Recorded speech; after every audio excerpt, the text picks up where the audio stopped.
Hey, Gary, thanks for joining us today. As a way of getting started, give us a little background on yourself. Sure. Look, thanks very much, Brian. My name is Gary Daly, and I work for actually one of the biggest IT companies out there. I work as a field sales rep.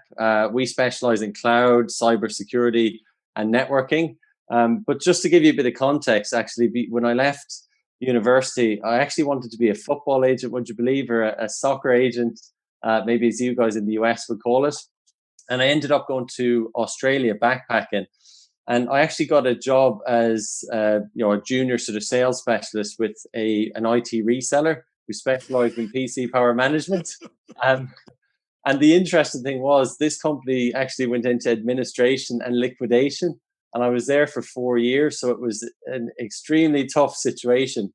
And then actually, just to fast forward, I moved to the UK, went to London, and joined the current company that I'm with. And in 7 years, I went from an ADR and SDR to a field sales rep. So just to give you a bit of context on the journey. Well, yeah, your accent could land in a lot of different places. Where are you today? You're in Ireland today, So or I'm in Ireland, yeah, I'm in Galway in Ireland, but I've lived, as I said, in Australia, in London, and obviously here. yeah? And why sales for you? I think, to be honest, when I went to Australia, I'd finished like a commerce degree, and the only jobs that were out there was in recruitment. And I quickly learned that recruitment was another sort of fancy word for sales. And I just really liked the concept of, I guess, there's a plant beside me here. You water your plants, and you can sort of see them grow. And there's a lot of sort of self development aspects, I think, in sales as well. A lot of analogies to sports. Yes, yeah, yeah, of course, yeah. No, if you put the work in, you sort of get the output, I think. And what makes you good at it? I think, to be honest, I stand on the shoulders of giants. Once again, I'll give you sort of an example because you're your own best example. When I joined the company that I'm with now, I quickly saw who the top performers were, and I just little things. I was a junior guy. I asked the guys and girls for a coffee. What made them different. Listened into their phone calls, sort of how they talked. Also listening to the CEO, who's obviously the best salesperson in the company, and just learning from others. So, like I said, you're standing on the shoulders of giants. You're picking from here, you're picking from there, and that's what I really like about it because there's so many different sort of flavors that can make you successful. And a lot of people do just the opposite. They say, I know what I'm doing, I'll figure it out.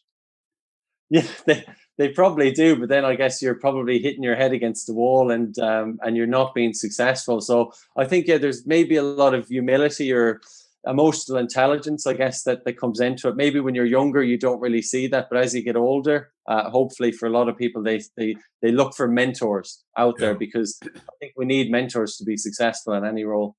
So, what were some of the bigger lessons that you learned talking to those people? But I like that strategy. It makes perfect sense. Yeah. I think when I saw them, I think for a lot of them, there's just a directness. I think there's this sort of I guess, a myth in sales about building rapport. How's the weather? How's this? How's that? But really, rapport for them is just getting to the point. Like, okay, maybe you're selling a car. Okay, what type of car do you like to drive? What tires? All that type of stuff, and that's building rapport because it's everyone wants to get to point B, sort of from point A very quickly. And I think the directness, but in a really nice, authentic way, is what I found that the top guys have. And was that something that took a while to develop, or you just Oh, for no, for sure, for sure. I mean, I don't think I'm introverted, but I don't think I'm extroverted at the same time. And one of the things that I think I've done well is studying sort of great people like yourself, and a lot of it is direct. And to be honest, it was a little uneasy for me to use. Luckily, in the company that I'm with now, I got to actually take over a role looking after the Middle East, and it was a completely different culture, and I almost felt like I could use some of the material, as opposed to using it, say, in the Ireland and the UK market because it's very direct. I felt easier using it in the Middle East because, once again, it's a very direct sort of marketplace. And over time, then, with a smile on your face, I just found that people like this and it sort of resonates with them. and I think that smile on the face helps a lot. Oh, for sure. Yeah, there's nothing worse than being pressured. I mean, we all get calls from from salespeople, and talk to people, and if they don't have a smile on their face, it's not genuine, authentic. You just don't want to be there. It's too pressured. And give us some more examples of what you learned along the way. Yeah, so I mean, there's different things. Like for me, one of the things that I've learned is I started going to Toastmasters as well, which is sort of to improve presentation skills.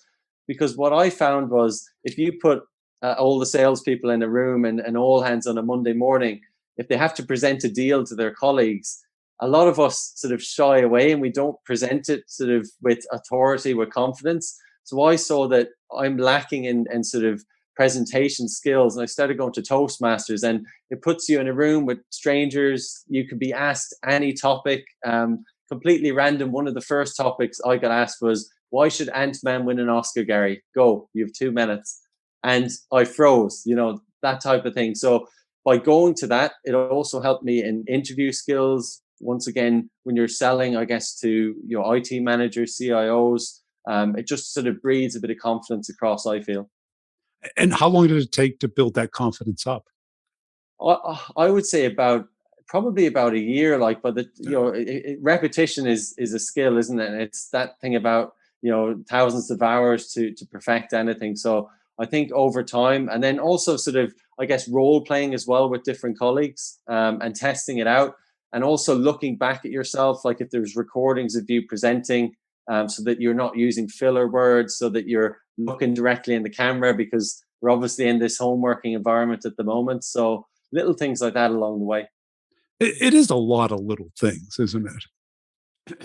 I think so. Yeah, I think the little things add up to sort of the big things as well. And there is this sort of short term mentality sometimes in sales, but I think having Right. that long term vision is quite important as well. Because I was even just speaking to this to one of my engineers earlier. Like those little things, while they don't look like sort of that they're going to have progress, in a year or two, maybe you've sort of built up a great relationship, and you do sort of get involved in larger projects that maybe just didn't look like that earlier.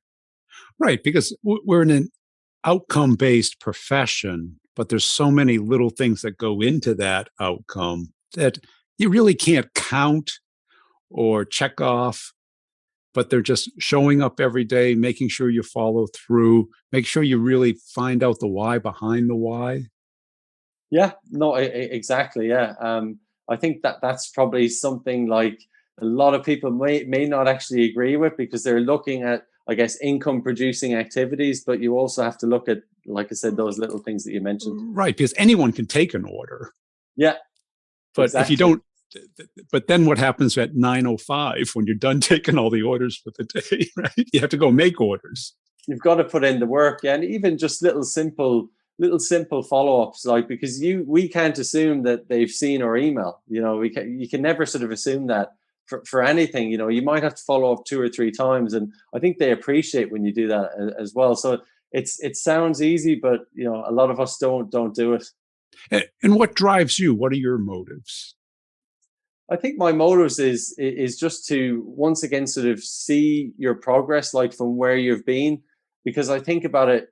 I'm always thinking like about target Gary. What's Gary going to look like in 10 years' time? And I think it is good to actually look back. And this might sound funny, but I think everybody has a book in them, because if you wrote a book now for your previous self, like myself 10 years ago, I think they could learn so much. So that's sort of what drives me. And I think I do now like sort of giving back and giving advice to maybe younger salespeople, just to sort of see that sort of when the penny drops for them. So I think what drives me is just getting better every day. Eventually, sort of progressing into, I guess, a leadership role. But I'm very happy at the moment in the individual contributor role. I think I need to sort of perfect this and then give back probably to sort of the I guess the younger sales generation. And how do you make sure you do get better every day? Do you have routines, ways of keeping track? Yeah, for sure. I mean, I always try to invest in myself. I'll go back to the Australia example. When things weren't going so well with the company I was with, I started going to business seminars. The likes of Tony Robbins, all this type of stuff was huge for me, and it was sort of like seeing the matrix, to use another analogy. I saw that actually there is ways to improve. So I continually, invest in programs or books. I get up at 5 a.m. Part of that 5 a.m. club, and I generally read every morning as well. And there seems to be a bit of a myth about people who get up at 5 a.m. as in it's sort of I guess sort of a showing off thing that you're getting up. But for me, it's sort of that anxiety that I don't want 8 a.m. to come on me just to be straight into work, because I want to have learned Right. something before that, just to reduce that anxiety a little bit, I guess, before you start your day. Yeah, and it's something that, because certainly in your 20s, very few people are morning people. They're usually night owls. And then 30s, 40s, people start to become morning people because it's the quiet time. It's the time you get a lot done. It's yours. Yeah, exactly. It's almost like a non-negotiable for me now. Like if I started the day any other way, it would just I just wouldn't be able to perform at those levels. So I think that's a way to sort of stay ahead of the game, and sort of apply different metrics. So when I'm starting at 8, I have a routine. It might be sort of following up, or it might be starting cold calls, or it might be it could be a variety of different things. And I follow a system. I particularly like getting things done, which is sort of I guess an email system, just to make sure that you're on top of things and that you don't lose any emails or sort of conversations. Yeah. And also, when you get up at 5, make sure you get to bed. What, you got to go to bed, what, 9, 10, right? 10, yeah, yeah, 10 Yeah. o'clock. I'm very boring, Brian. I'm very, very boring. Well, for the week time, what really good happens after 7 on a Yeah, weeknight, right? exactly, exactly. Nothing Especially that with helps productivity in the morning. no, of course not. No, yeah, and yeah, as you said, then you're sluggish the following day, and you can't perform at the levels that you. I guess we're treating ourselves as sales professionals like athletes. If Well, they're doing it, there's a reason. but there is a reason, right? Yeah, because it requires warm up, routine, because to get better at anything, it's a lot of repetition and emotion and feedback. Yeah, no, absolutely. Yeah, like that's exactly my stance in it as well. And the early morning thing is, it's a way of building it every day instead of waiting, for it to hitch upside the head. Exactly. Yeah. And there was a really good saying that I came across. It was, commitment doesn't, or it was passion doesn't create commitment. Commitment creates passion, which basically for me, the job that I'm doing now, I didn't really know about this industry, didn't know about the product. So, you don't necessarily have to have a passion. You have to have a commitment to it Right. sort of from the get go, and then you'll get better over time. Right. Because, some people like sales immediately, but most of us, we get in it and we're a fish out of water until we have success. Yeah, exactly. I think there's definitely a few myths. I mean, I started the job that I'm doing, I guess now, 7 years ago. I'm nearly 7 years in the company. I was 27, 28, which to some people would be, he's over the hill. Like, Oh, yeah. you need to get Yeah. into You sales can't very hang with early. us. Yeah, exactly. So I think there's no right time per se. I think you just get started when you can. And what do you wish you learned earlier? I wish that I guess it's a very, very good question. I think I go back to the presentation skills, and maybe sort of the standing on the shoulders of giants, like you talked about earlier. I mean, some people don't like to ask for help, but I think that gives you the blueprint for success. And what I really like in this company now is you can almost see that blueprint when you're a junior person. You can see, okay, who's the next level up, and then after that, who's the next level. So I wish that I probably learned that earlier. Is asking for help, because you can't do this all by yourself. So that's probably the answer for that one, I would think. Because you need the initiative to know that you need help, which we all do. Yeah, no, And of course. and has anyone ever said no to you when you asked for help? No, no. No. Like, I mean, I've asked some very high profile people, and I think there is the law of reciprocity. I think I'm probably butchering that, but which just means that, yeah, if you ask for something, people do generally want to help, as well. So, And I think when you ask these mentors, maybe the higher profile ones, like give them an out, because we know that everyone's time is precious. So I always do try and give them a little bit of an out. Like, look, if you can't do it, I completely understand. And generally, yeah, like you said, most of them will say yes. Right, because what they want to know is that you know what help you want, and if they give it to you, that you'll do it, Yeah. and you'll tell them how well it worked for them. A lot of And people ask for help and then they argue and try and rationalize why they don't need help. yeah. That it's And something outside of them. It's the economy, it's their territory, it's the product, it's anything but them. yeah. And this is it, like, and probably a lesson that I learned when I went to all these seminars was, you are where you are because of you and no one else. And you're not to play the actual blame game. And like you said there, I mean, it's very well and good, reading the books and getting the advice, but actually putting it into practice as well is the key thing. And I'd always get excited to go back to the mentor and tell them, look, I tried this and it worked, or it didn't work, and maybe I should tweak it. So you're constantly tweaking, trial and error in this job, which is another reason why I love it. And, the Toastmasters thing's a great thing because you had to take the initiative, and they say next to fear of death, fear of public speaking is number two. Yeah, exactly. And I remember in college, we had to give a presentation in front of everybody. And I was like nervous as could be. It was life. I remember it till today, sweating out in the parking lot, going in, giving it, and then feeling like a fool because I didn't do well. And it's one of those things, it takes a long time for both the confidence and then to be able to present, make eye contact, feel relaxed, and enjoy it. Yeah, 100%. And I have the exact same experience when I was younger, literally sweating through a suit in a group presentation and leaving as soon as I finished. So for me, yeah, I think like we mentioned earlier, it is practice, but also, like I said, you pick lessons from maybe the best salesperson in the company. And for me, it's the CEO or the owners, and you take little golden nuggets or sort of phrases that they use, and then you practice it so much that it becomes how you say it and not how they say it, and you start to get a bit more creative as well. But I tell this to every younger salesperson. People are probably bored of me saying it.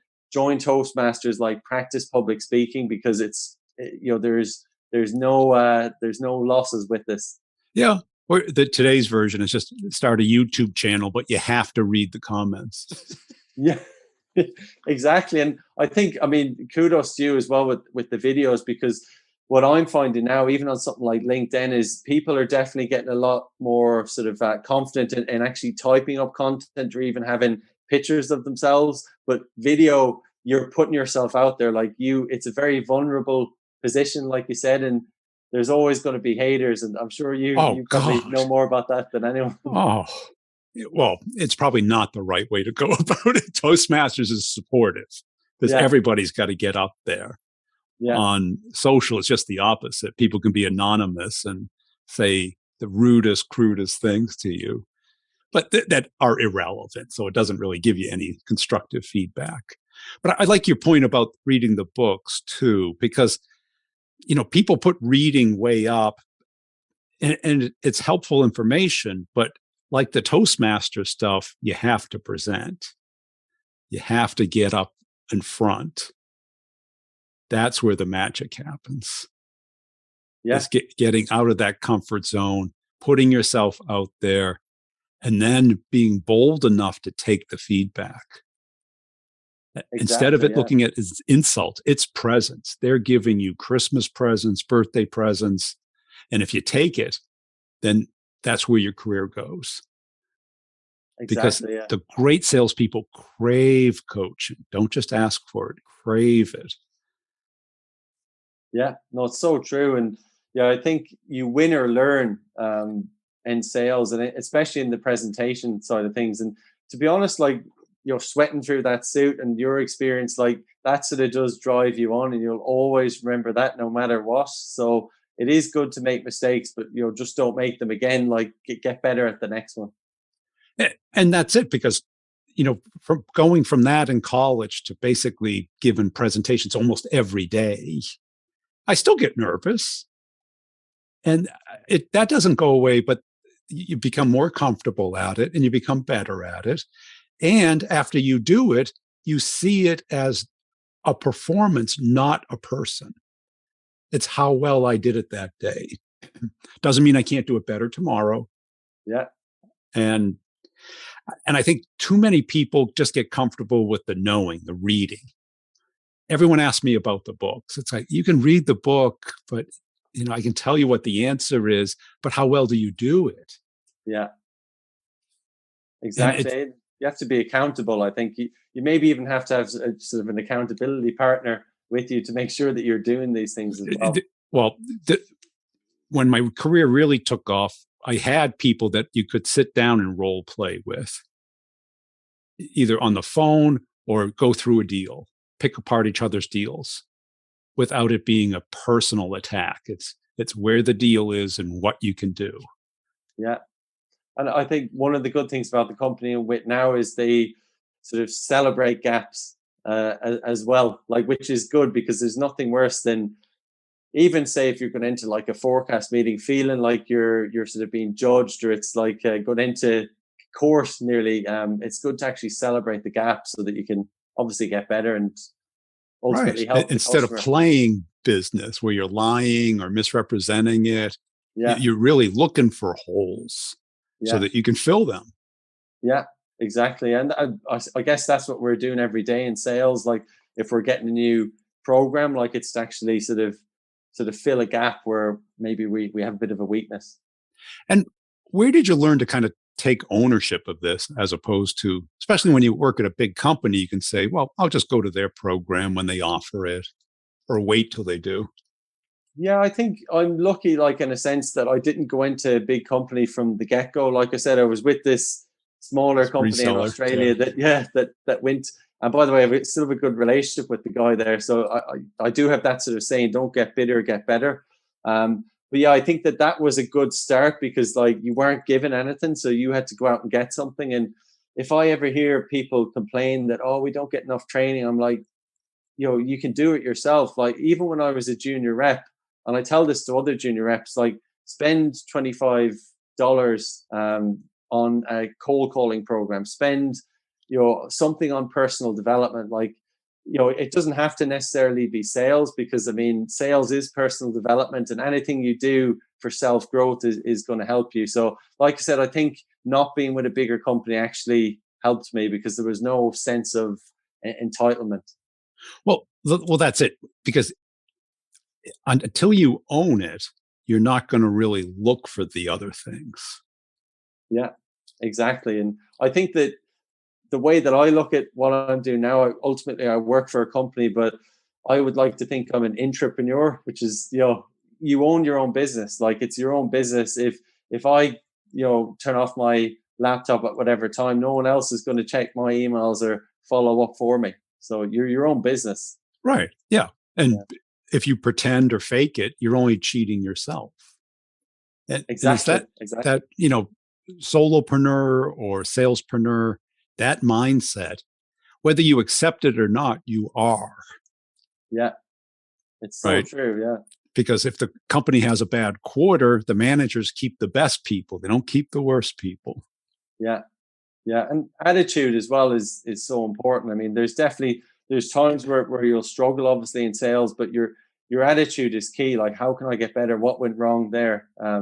You're sort of reflecting on things. And to be honest, I think I went to so many business seminars, and there were so many quotes that I almost thought, this mindset stuff, it's sort of gone over my head. But actually, it's so powerful. And I can see why so many courses talk about mindset, because it is something that's just training your subliminal, over a number of years. Well, let's face it, when I'm sure you've been exposed to a lot of reps, the ones that are, B minus, C plus, is it really skill set or is it mindset? Exactly, you said it. You said it. I think it's definitely mindset, 100%. Right. Because within the first 5 minutes, they're telling you why they can't sell anything. Yeah, yeah, And it's like, well, exactly. if you don't think you can, I don't know Yeah, if I can convince you you can.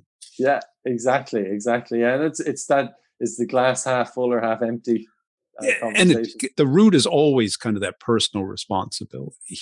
Yeah, yeah, Because if you think you're responsible for it, you'll take action. If you don't think you're responsible, you'll wait for it to happen.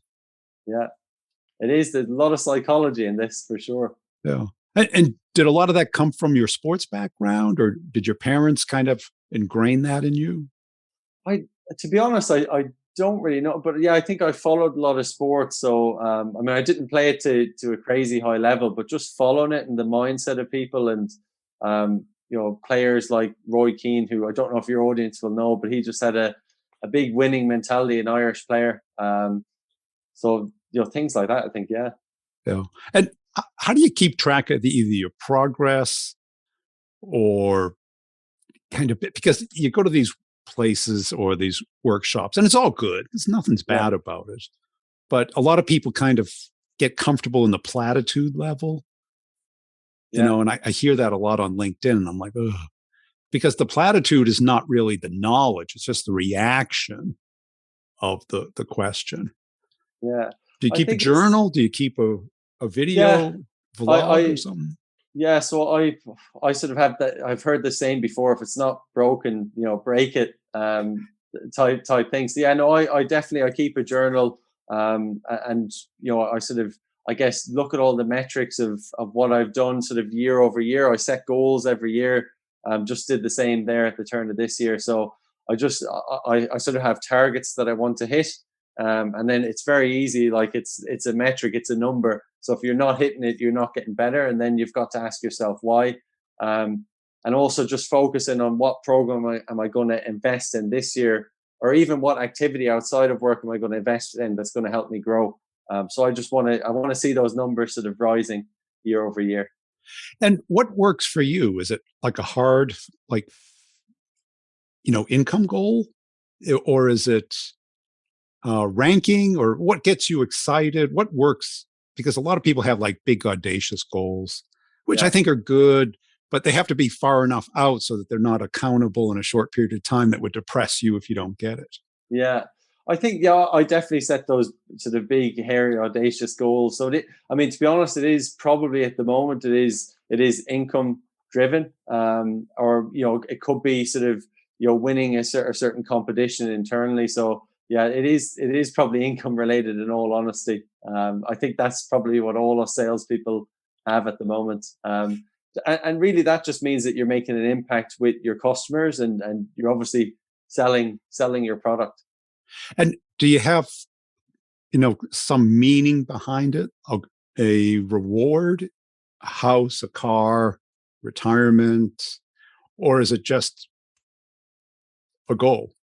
It's yeah, there is always a meaning behind it. So I mean, I'm getting married in July, so that's obviously a A fairly meaning? big one. Yeah, or it could be when I got an apartment in London a couple of years ago.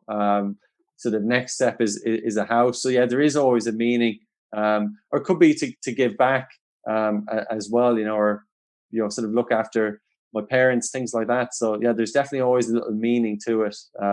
It could be even at the end of the month, I want to take, X out for dinner, whatever it may be. So yeah, there is always a meaning behind it.